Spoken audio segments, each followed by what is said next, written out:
My name is Orlandina Balan, and I am the Fertile Woman. I'm an educator, motivator, professional bodybuilder. I am the People's Health Coach, here to help you to become your best selves. And this is Muscles and Stillettos. I am Wonder Woman, a wonder of a woman, a creature so fearfully and wonderfully made that even my creator had to sit back and say, "Ooh, man, an amazing Amazon, protected to all. Hell hath not the fury that I can unleash, should I on my loved ones be scorned. Mother Earth, growing potential thoughts, potential ideas, birthing those ready to be born and those ready to be reborn."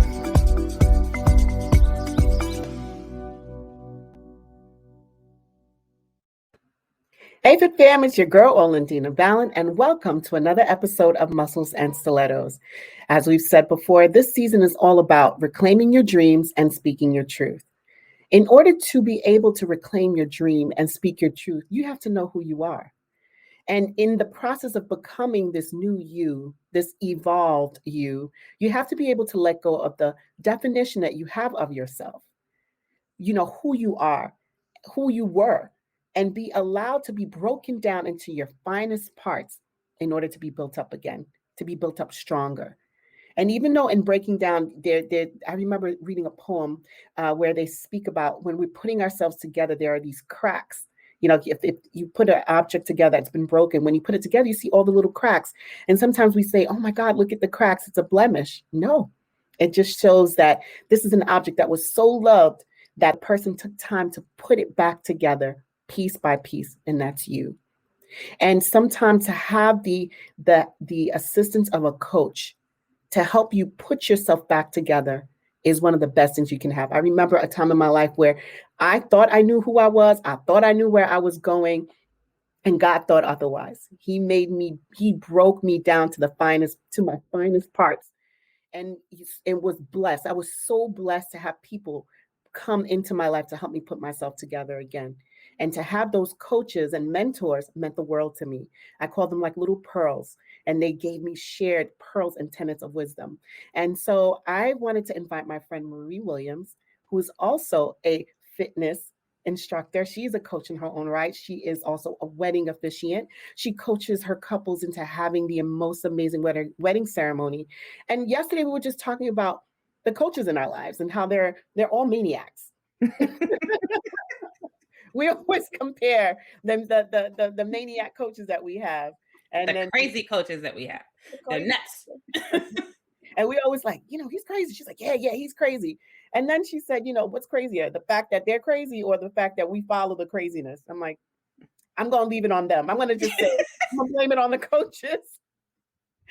But Maria and I have also found that we have become coaches in our own right. I'm a health coach. She is a certified fitness instructor, so she's a coach. And we've spoken about what it means to coach our clients and what we're looking for in a client that is coachable. But we also look for those things within ourselves because we know that we are also being coached, whether through our fitness coaches or mentors or whatever. We are continuously being coached. So today we just wanted to talk about what it means to evolve, to become this new you, to be coached into the new you. So, Marie, you said something interesting. You said that in the evolution of self, one has to let go of ego. I was like, ooh. Can you explain what that meant? Because I thought ego was like, yes, stuck up self, and that's what I thought the definition of ego was. And you're like, no, that's not. Yeah, the word ego has a lot of connotations to it. So people hear ego and you may automatically think, someone's full of themselves and they think they're all of that. And, I'm not a psychologist, but, in work that I've done and just, reading and information that I've gotten, the ego is in plainest terms, it's who you know yourself to be. That's your ego in your own mind. And so who you know yourself to be and who you may believe you're representing yourself out in the world. And when you're on an evolutionary journey, and for me, life is all about evolution. What else are we here for but to grow and evolve and be greater? So when you're on that journey, there's a lot of things that have to be broken down in who you know yourself to be to make room for what you're evolving into. So to really, really learn the self, you have to destroy the ego. And the job of the ego is to say, oh, no, I'm comfortable here. This works for me. We know how to do this. Why are you messing with a good thing? And that's what we come up against and we fight against. And that's that fear. That's that anxiety. That's that person who may know you in one way from, to be one way. And that person will come against you and you start questioning yourself. Well, maybe they're right. Maybe I shouldn't change. Maybe I shouldn't try something new. Maybe I shouldn't leave what's comfortable and I already know. So those are, the layers of what the ego is. So that brings us to this evolution of self, this concept of letting go of the ego, which is extremely difficult, Marie, because I know when, I'm acting like I'm beyond it, but I find that I have to go through it time and time and time again. It's like cyclical. Okay, I know who I am now, and then something happens, bam, I'm broken down again. I'm like, come on, are we doing this again?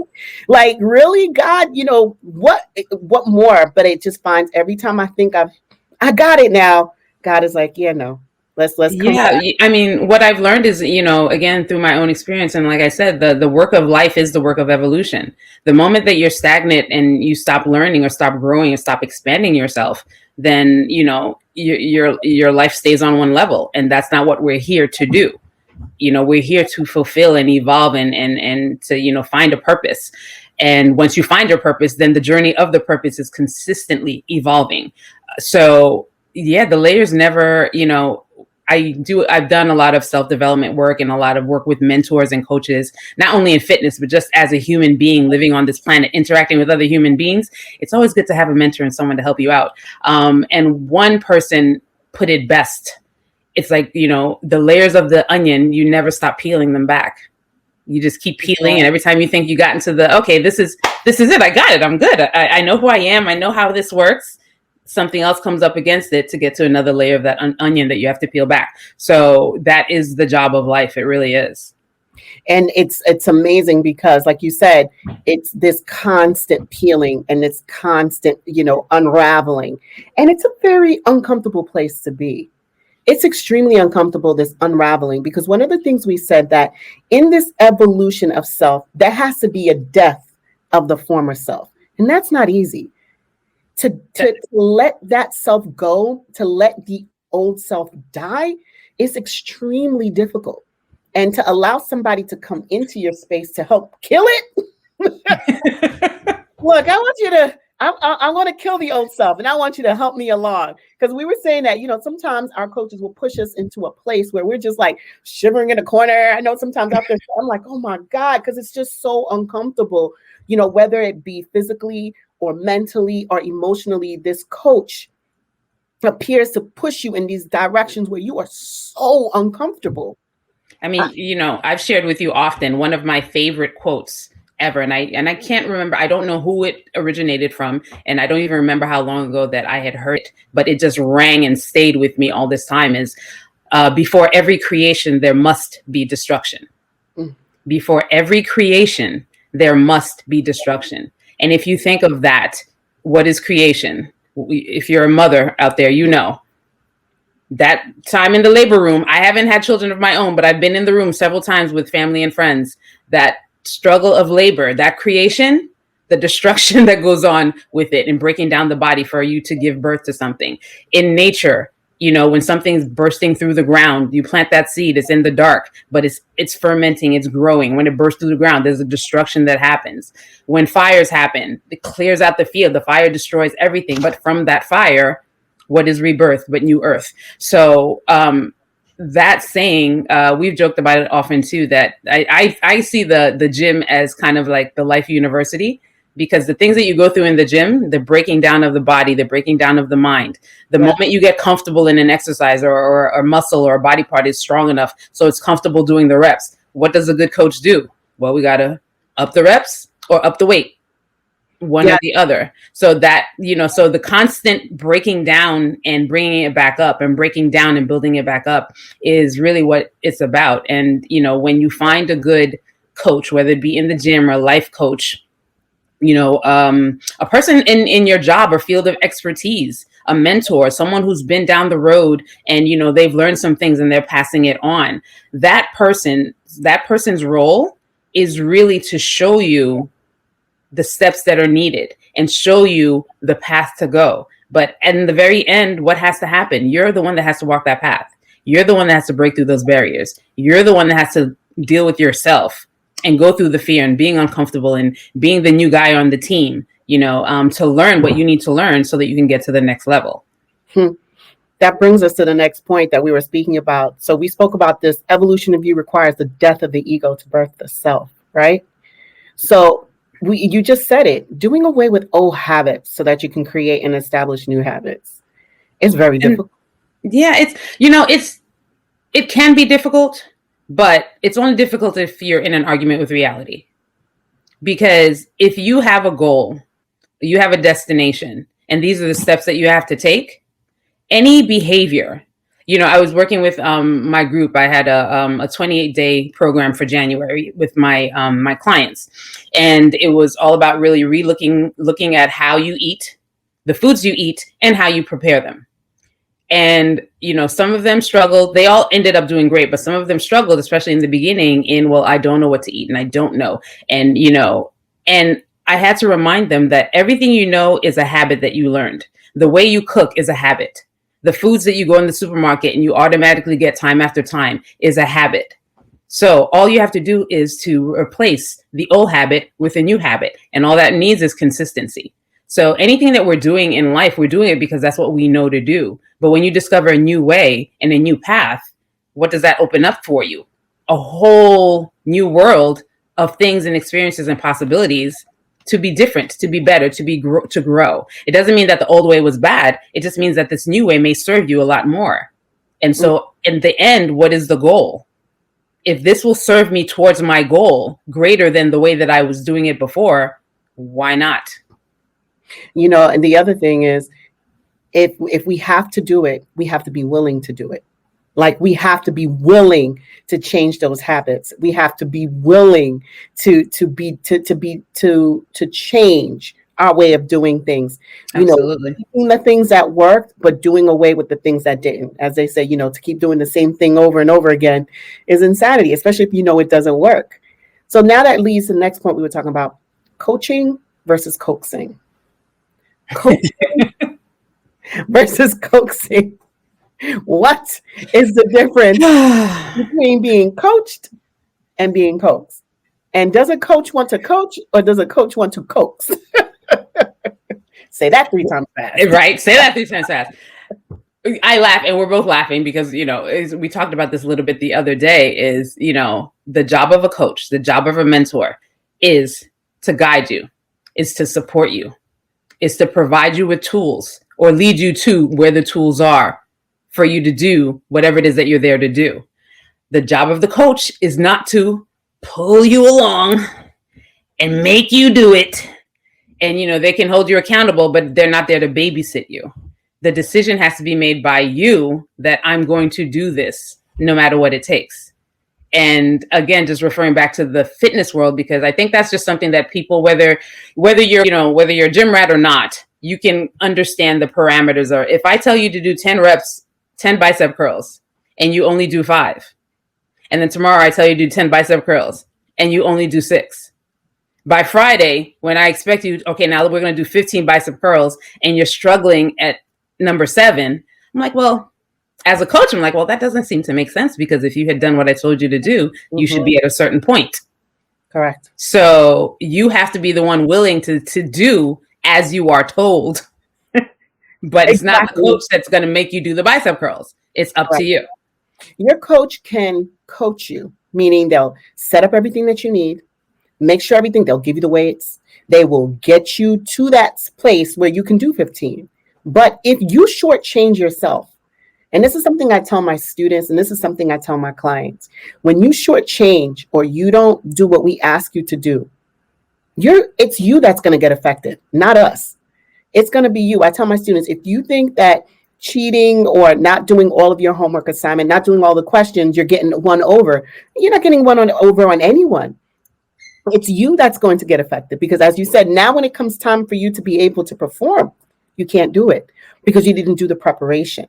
And it wasn't that your coach didn't lay it out for you. You just chose not to do the 5th and the 6th and the 7th rep, so that when the expectation was by Friday you should be able to do 15, now you can't.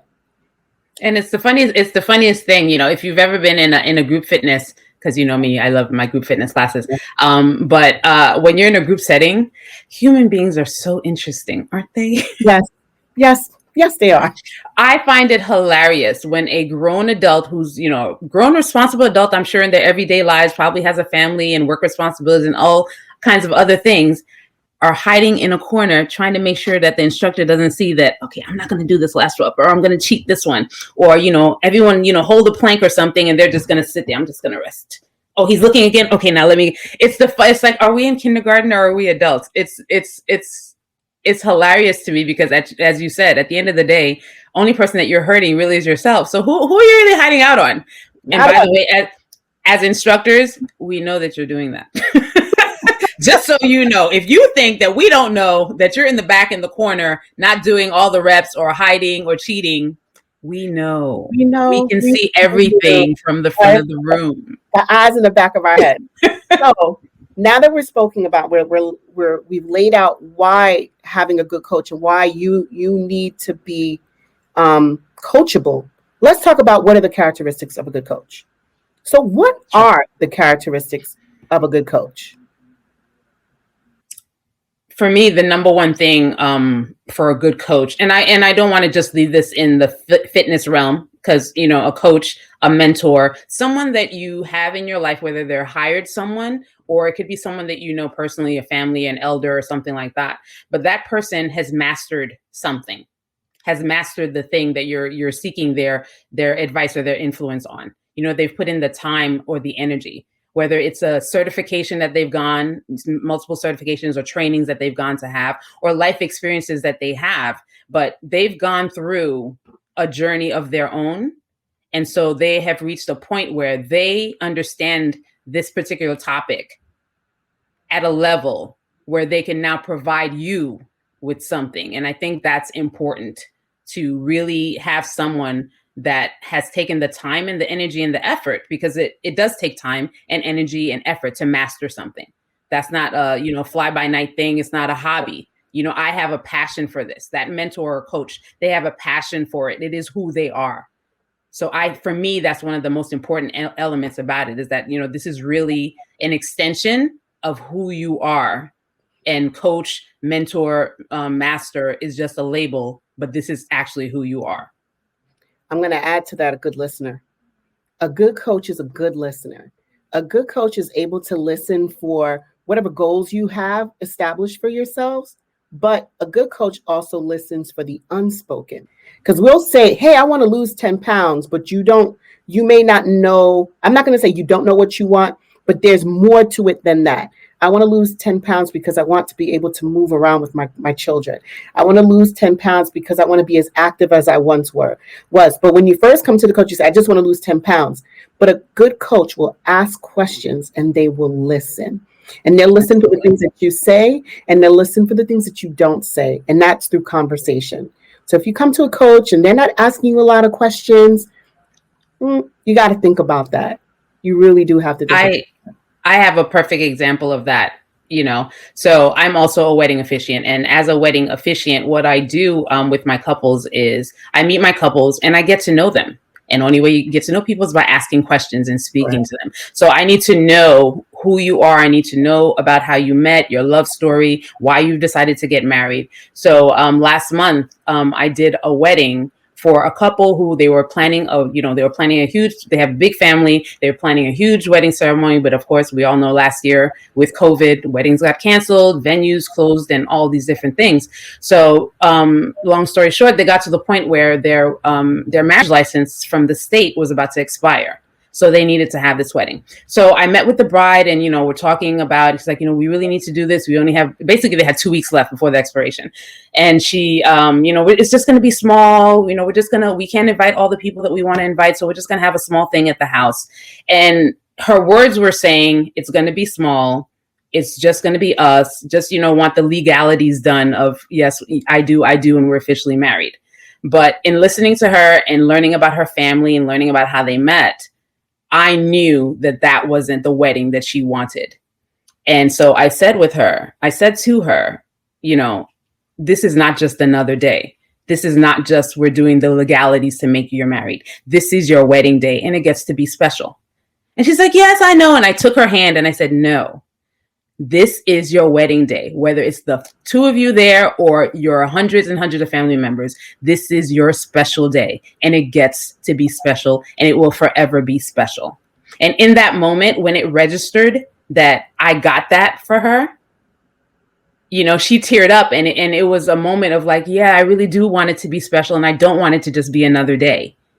And, you know, at the end of it, it was a very small ceremony. It was, you know, about maybe 20 people in the house, but it was beautiful. People were crying. It was fabulous. And at the end of the ceremony, not only her and her husband, but when a parent comes to me and says, that was the most beautiful wedding. Thank you so much. We all felt like we were a part of it. I started to tear. I was just like, oh my God, you're so welcome. But yeah, it was just, you know, and all that comes from listening, not just for what's said, but listening for what's not said. And I think that brings us up to the next one. It's just that your coach is aware of seen and unseen. And it's crazy. I think you hit 2 points at once in that example. The vision. A twofer. Yes. It was a twofer. Your coach is able to see your limitations. They are able to even envision. They have the ultimate vision of what it is that you're looking for. So there's an awareness. You saw what they saw as a limitation, you know, crunch time. We're just trying to get this done. Right. But you also had the foresight and the vision to see, hey, listen, as I'm listening to you, I know what it is that you want. And I'm going to make sure that you get what you want, even in this crunch time. Exactly. You know, and that's what you need. Your coach needs to see beyond your sight. They believe in you, they believe in your goal, and they see beyond what you see. They see beyond your potential. I remember when I was going for my pro card, I didn't even understand what that meant. No idea what that meant. Do you know what is a pro card? The pro card. Now I know what that means. That means, hey, I'm now a professional bodybuilder, you know, in the IFBB. Oh, okay. That's what that means. So when I was going for it, my coach at the time was like, hey, listen, I think you can get your pro card in women's figure. I'm like, really? I don't even know what that means, but okay. He said, I think you can do it. All right. So I trained for it. And looking back, I'm like, wow, this man saw my potential. So not only did I become pro in women's figure, I ended up becoming pro in women's physique. And that was like within 15 months, 16 months of me even just starting to compete. So your coach sees a potential in you that you yourself don't see, but they believe in you. And in believing in you, you begin to believe in yourself and you see your ultimate potential. So it is very important that your coach believes in your goal and you guys believe together. And that leads us to our next part. They're the experts.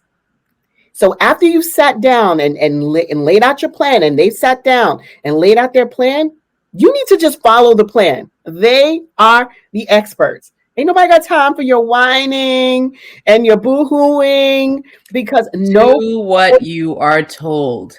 Do it as it is designed. Follow the structure. There is a reason and there's a purpose. Number one thing, what did I say was the number one thing in my personal opinion? They need to be a master at what they do. They need to have put in the time and the energy to know it inside and out. So now I have hired you, or I've requested you, or I've bartered with you, however this relationship was established. Because why? Because you have taken the time to master what it is that I'm trying to attain. Correct. So if I knew it, I'd be doing it on my own, right? Yeah. I mean, logically. So, but I do what you are told. I mean, you know, one of my favorite movies, The Karate Kid. I don't have to date myself, because whether you have the original one or the one with Will Smith's son, they both have the same thing. Same thing, you know? Wax on, wax off. Wax off. True. Like, you know, during the process, why are we doing this? Why do I have to hold the brush this way? Why do I have to do it in this mode? One, because I said so. Just get over it. I said so. But in the end, you may not see it in the time, but as you said, a master at something, they have a vision, they see what is possible, and you may not see it possible for you yet. But if you have the faith in the person that you've hired or the person you have requested to be that mentor for you, then you follow their process to get to the goal. And in the end, you will see, oh, that's why you made me do it that way. Oh, that's why I had to take those steps. Correct. Because now I am ready for whatever comes along. Because at the end of the day, your coach has your best interest in mind. If you hired, if you got the right one, yes. Got the right one. Now, again, if you got the right one, sometimes they don't have to tell you every single detail because you may not have the knowledge base just yet to understand all those details. It's like when God reveals a plan. God never tells you the whole thing. Like, hey, look. I wish you would, though. Yeah. You know what? One of my friends brought up a really good point. She says, if God revealed his entire plan for you, do you think you'd be so open-armed and welcome? Because when that plan, when you see it at the end, you're like, oh, if you saw that in the beginning, chances are you would have ran, because you would see all the work, all the pitfalls, all the challenges, everything that it came along with achieving that goal. So as they say, it's a lamp upon your feet, meaning he just lights your way. You can see one step in front of you. This is why they tell you, how do you eat an elephant? One bite at a time. Because we can't take on the entire vision. So sometimes your coach sees so much that you can't take it on just yet. So they just feed you one bite at a time, one rep at a time, one weight at a time, one project at a time. And by the time you're done, you just ate the whole elephant. And you're like, oh, not only did I eat the whole elephant, I got room for more, So trust your coach. They are here to support you. So that is definitely one of those next things. The next thing that you'll have from a really good coach, Marie said this, and I was like, wow, she's right. Unbothered. Completely unbothered by the whining, the complaining. It's not that they don't care, but they don't care because they understand the process. They understand that this you is dying. The old you is dying, and the ego, as Marie said in the beginning, it is fighting to remain in the status quo. It's like, wait a minute, we were comfortable here, and the new you is fighting to evolve and burst out of this cocoon of the old you, and it is painful, and you're going to complain. And your coach understands the process because they have undergone that process too. So they're going to hear you. What's interesting about in all of us as human beings, and be very clear. As I speak, I'm speaking based on, experience and knowledge that I've gained along the way. And I have a whole lifetime of experience and knowledge yet to gain. So I'm speaking to you and I'm speaking to myself because we are all human in this journey. But it's a matter of understanding that as a human being, you're going to resist what is not what you already know. You're going to resist what is not already what you are comfortable in. It may be unfulfilling. You may be even unhappy in it, but you know it. You know how to deal with it. You know how to navigate it. You know your role in it, and you know others' roles in it, because we all get support in our unhappiness. It takes a village, right? But that comfort and that willingness to be in a place that may not be fulfilling, that may not be happy, they may not be all that it can be. It doesn't all has to be negative. You may be content, but if you ever have the urging that I know there's more, or I want more, or there's something beyond what I've already established, that is the role of a mentor. Every great athlete has a coach. Every great business person had mentors before them. Every success story that you hear or read about, they list, here are all the people that came before me. Here are all the people that have helped me. People of color. It's Black History Month right now. Yes. How many have come before us and laid a path before us? We acknowledge them. Why? Because they were willing to break past the fear. They were willing to break past the obstacles. They were willing to do things that they didn't know how it was going to come out necessarily, but they knew the greater vision of where they were going. So they were willing to put forth the effort, put forth their lives, honestly, yes, to get to a goal. Why? Because the evolution of who we are as a people was at stake.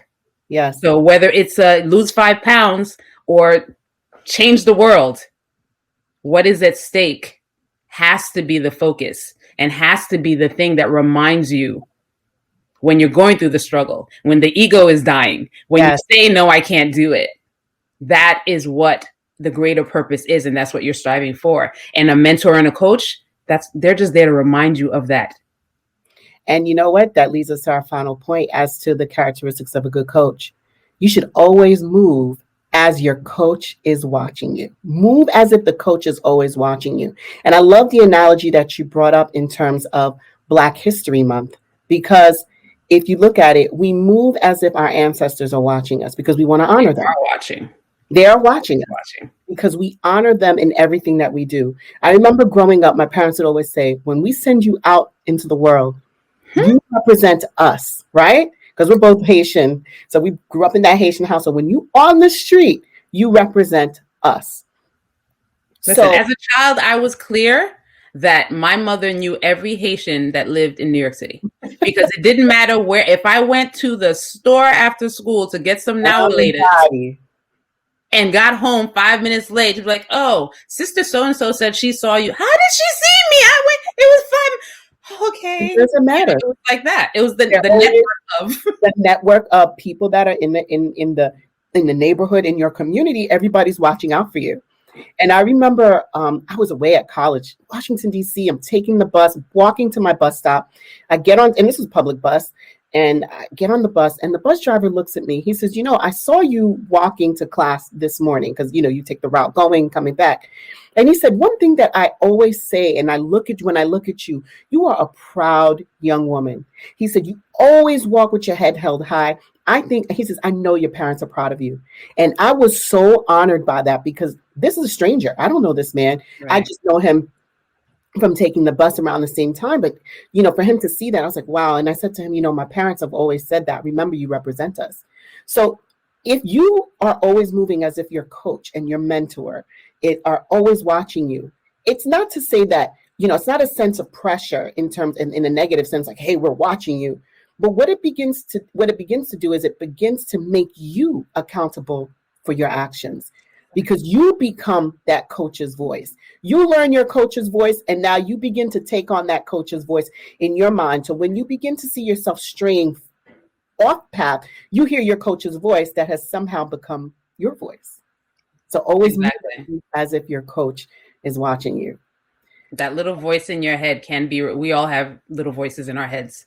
And it can be replaced by the person that's there to actually see you fulfill on a goal, fulfill on an accomplishment, versus the little voice in your head that can keep telling you, I can't, I won't, it's never going to happen. So exactly what you said, replacing that voice or being conscious of what is playing in repeat in your mind is yet another tool for you to really succeed and move forward.